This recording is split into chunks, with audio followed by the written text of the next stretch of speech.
আওয়ামী লীগের পতনের দলিল বিএনপির মুক্তির সনদ, যা বললেন গোলাম মাওলা রনি। গোলাম মাওলা রনি বলেন, আওয়ামী লীগের পতন কেন হলো এমন প্রশ্ন করা হলে আমার মতো মোটা মাথার লোকজন গড়গড় করে কয়েকশো কারণ বলে দিতে পারি, যা হয়তো তেলাপোকা টিকটিকিরাও বলতে পারবে। কিন্তু দার্শনিক দৃষ্টিকোণ থেকে আওয়ামী লীগের পতনের নেপথ্য কারণ বিশ্লেষণ করার জন্য যে জ্ঞান গরিমা দরকার তা আমার নেই। তিনি বলেন, আমি একজন রাজনৈতিক বিশ্লেষক, সাদা চোখে যা দেখি বা শুনি তা বলি কিংবা লিখি। কিন্তু দার্শনিক হতে হলে কনফুসিয়াস, প্লেটো, অ্যারিস্টটল, সক্রেটিস, ইবনে খালদুনের মতো প্রজ্ঞা থাকতে হবে। আর সেই প্রজ্ঞাবান যেহেতু দেশে নেই, সুতরাং আমি আমার সীমিত জ্ঞান নিয়ে আজকে শিরোনাম প্রসঙ্গে কিছু বলার চেষ্টা করব। গোলাম মাওলা রনি বলেন, আওয়ামী লীগের পতনের 1 নম্বর কারণ হলো দলটি তার রাজনৈতিক দর্শন এবং রাজনৈতিক পথ ও মত ত্যাগ করে আমলা কামলা ব্যবসায়ী, দেশি বিদেশি গোয়েন্দাদের কবলে পড়ে নিজের রাজনীতি থেকে অনেক দূরে সরে গিয়েছিল। যেসব পদ পদবি রাজনৈতিক ইংরেজিতে, যার নাম পলিটিক্যাল অফিস, সেখানে রাজনৈতিক ব্যক্তিদের দায়িত্ব না দিয়ে কথিত জ্ঞানী গুণী পণ্ডিত, সফল ব্যবসায়ী,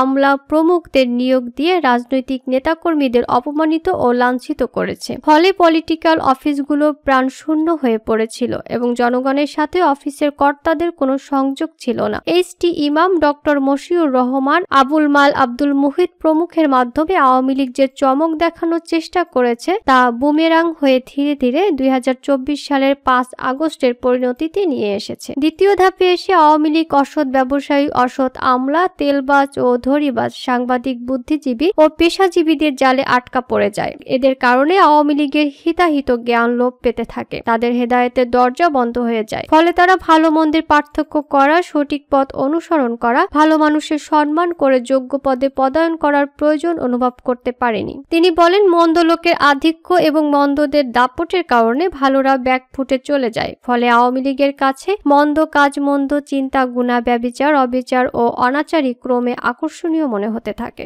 গোলাম মাওলা রনি বলেন, তৃতীয় ধাপে আওয়ামী লীগের মধ্যে প্রতিশোধ, স্পৃহা, জুলুম, অত্যাচারের মাধ্যমে আনন্দ লাভ, অহমিকা বোধ, দাম্ভিকতা প্রদর্শন এবং দুষ্টের লালন শিষ্টের দমন ফ্যাশন বা স্টাইল হয়ে দাঁড়ায়। চোরাকারবারি, লুটেরা, মদ্যপ এবং চরিত্রহীনেরা রাষ্ট্রের সম্মান ও মর্যাদাজনক স্থানগুলো দখল করে ফেলে। ফলে পুরো রাষ্ট্র ব্যবস্থার উপর মানুষের অভক্তি ও অশ্রদ্ধা দেখা দেয়। রাষ্ট্র পরিচালকরা দিন দুপুরে লাখ লাখ মানুষের সামনে মিথ্যা বলতে অভ্যস্ত হয়ে পড়ে এবং জনগণের প্রতিবাদ ও প্রতিরোধ না পেয়ে ক্রমে বেপরোয়া হয়ে ওঠে। ফলে অন্যায়, অনিয়ম সরকারি অফিস, আদালত এবং রাষ্ট্র পরিচালক, আমলা কামলাদের ব্যক্তিগত, পারিবারিক ও সামাজিক জীবনের অলংকারে পরিণত হয়। চতুর্থ ধাপে আওয়ামী লীগ বিচার বিভাগ ও পুলিশ বিভাগের উপর নিজেদের কর্তৃত্ব প্রতিষ্ঠা করে এবং এই দুটি প্রতিষ্ঠান ব্যবহার করে নিজেদের রাজনৈতিক প্রতিপক্ষকে নির্মূল করে এবং ব্যাপক সফলতা লাভের পর নিজেদের ঘরের শ্রেণী শত্রু চিহ্নিত করে তাদের দুর্বল, অসহায় ও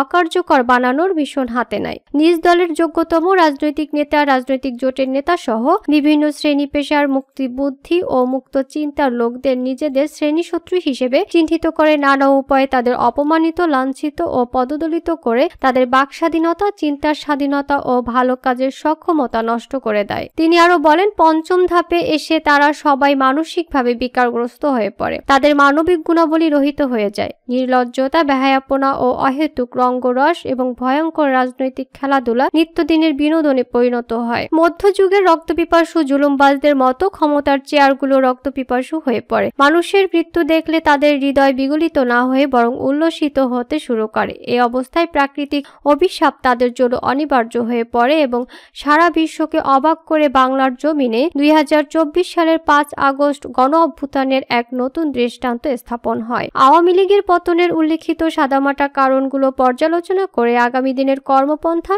অবলম্বন করতে না পারলে বিএনপির কপালে আওয়ামী লীগের চেয়েও বড় দুর্ভোগ, দুর্দশা অনিবার্য হয়ে পড়বে। বিএনপি যদি সতর্ক না হয় এবং অতি দ্রুত ও জরুরিভাবে কার্যকর কিছু উদ্যোগ না নেয়, তবে 5 আগস্ট গণ অভ্যুত্থানের ফসল ঘরে তোলা তো দূরের কথা, উল্টো 5 আগস্ট তাদের কাছে বিগত 1/11-এর চেয়েও ভয়াবহ আযাব হিসেবে হাজির হাজির হতে পারে। গোলাম মাওলা রনি বলেন, এজন্যই শিরোনামে আমি আওয়ামী লীগের পতন দলিলকে বিএনপির জন্য ম্যাগনা কার্টা বা মুক্তির সনদ হিসেবে উল্লেখ করেছি। গোলাম মাওলা রনি বলেন, চলমান অবস্থার পরিপ্রেক্ষিতে বিএনপিকে এক মুহূর্ত সময় ব্যয় না করে যেসব কাজগুলো করতে হবে, বিএনপির সব পর্যায়ে রাজনৈতিক বিরোধ, অন্তর্দ্বন্দ্ব, হানাহানি তুঙ্গে। বেশিরভাগ নির্বাচনী এলাকায় 2-3টি কমিটি রয়েছে। গত নির্বাচনে মনোনয়ন পাওয়া প্রার্থীরা বেশিরভাগ ক্ষেত্রেই গত 5 বছরে এলাকায় যেতে পারেননি। প্রথমত আওয়ামী লীগের মামলা হামলার কারণে, দ্বিতীয়ত দলীয় অন্তর্দ্বন্দ্বের কারণে। এক্ষেত্রে পরিস্থিতি এতটা ভয়াবহ যে এক পক্ষ তার প্রতিপক্ষকে দমন করার জন্য আওয়ামী লীগের গুন্ডাদের ভাড়া করে অনেক জাতীয় নেতাকে সস্ত্রীক রক্তাক্ত করেছে। চলমান পরিস্থিতিতে অতীতের সেই বিরোধ কয়েকশো গুণ বেড়েছে। বিশৃঙ্খল নেতাকর্মীরা যা শুরু করেছে তা যদি আর 2 সপ্তাহ চলে তবে জনগণ বলা শুরু করবে যে আগের জমানা ভালো ছিল। এ অবস্থায় সেনাবাহিনী অপারেশন ক্লিন হার্টের মতো অভিযান শুরু করলে বিএনপি অস্তিত্ব সংকটে পড়বে এবং আরেকটি -2 ফর্মুলা বাস্তবায়ন হয়ে যাবে। উল্লিখিত অবস্থা মোকাবেলার জন্য বিএনপির উচিত কাল বিলম্ব না করে 300 আসনে প্রার্থী ঘোষণা করা। জেলা কমিটিতে জেলার প্রার্থীরা উপদেষ্টা থাকবেন এবং জেলা কমিটি উপদেষ্টাদের পরামর্শে সব রাজনৈতিক কর্মকাণ্ড চালাবেন। নির্বাচনী এলাকার সব কমিটি প্রার্থীর নিয়ন্ত্রণে চলবে। কোনো কমিটি প্রার্থীর কথা না শুনলে সংশ্লিষ্ট প্রার্থী সেই কমিটি ভেঙে নতুন কমিটি গঠন করবেন এবং সেভাবেই নির্বাচন পর্যন্ত চলবে। এছাড়া নির্বাচনী এলাকা নিয়ন্ত্রণের বিকল্প নেই। যেসব আমলা কামলা এবং ব্যবসায়ীর কারণে বিএনপির পতন হয়েছিল এবং যেসব নেতার আর্থিক দুর্নীতি সর্বজন বিদিত, সেসব লোকজন পরবর্তীত পরিস্থিতিতে দলীয় অফিসগুলোতে ভিড় জমাতে না পারে তা শতভাগ নিশ্চিত না করা গেলে -2 থিওরি আবার মাথাচাড়া দিয়ে উঠবে। বিএনপিকে মনে রাখতে হবে 2007 থেকে 2024 সাল পর্যন্ত হাজার হাজার আমলা কামলা যারা বিএনপির জমানায় রাজনৈতিক বিবেচনায় নিয়োগ পেয়েছিল তারা একদিনের জন্য নির্যাতিত বিএনপি নেতাকর্মীদের খোঁজ নেয়নি। বেশিরভাগ ক্ষেত্রে তারা বিএনপিকে পরিহার করেছে, না চেনার ভান করেছে। আর কেউ কেউ আওয়ামী লীগ আমলাদের চেয়েও বেশি মাত্রায় বিএনপিকে নির্যাতন করেছে। তারা সবাই চাকরি বাঁচানোর জন্য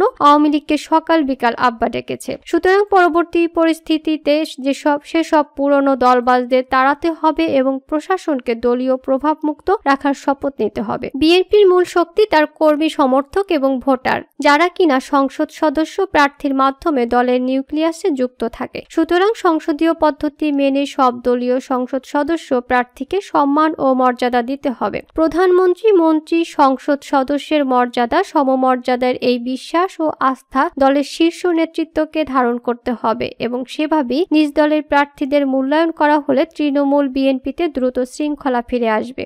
দলের শীর্ষ নেতৃত্বের কিছু পদে দ্রুত পরিবর্তন আনা জরুরি। চাটুকার, দুর্নীতিবাজ এবং ইয়েস বস বলা লোকজন দিয়ে বর্তমান পরিস্থিতি সামাল দেওয়া যাবে না। গোলাম মাওলা রনি আরো বলেন, আগামীতে 2টি সম্ভাবনা মাথায় রেখে বিএনপিকে এগোতে হবে। প্রথমত, আরেকটি 111-এর প্রেক্ষাপট, -2 থিওরি বাস্তবায়ন, বিএনপিকে নতুন ফাঁদে ফেলে ক্র্যাকডাউন ইত্যাদির মতো পরিস্থিতির মোকাবেলা করতে হতে পারে। দ্বিতীয়ত, যদি নির্বাচন হয় তবে আওয়ামী লীগ সহ কিংস পার্টি এবং কিংস পার্টির অনুগত ছোট পার্টির যন্ত্রণা মোকাবেলা করতে হবে।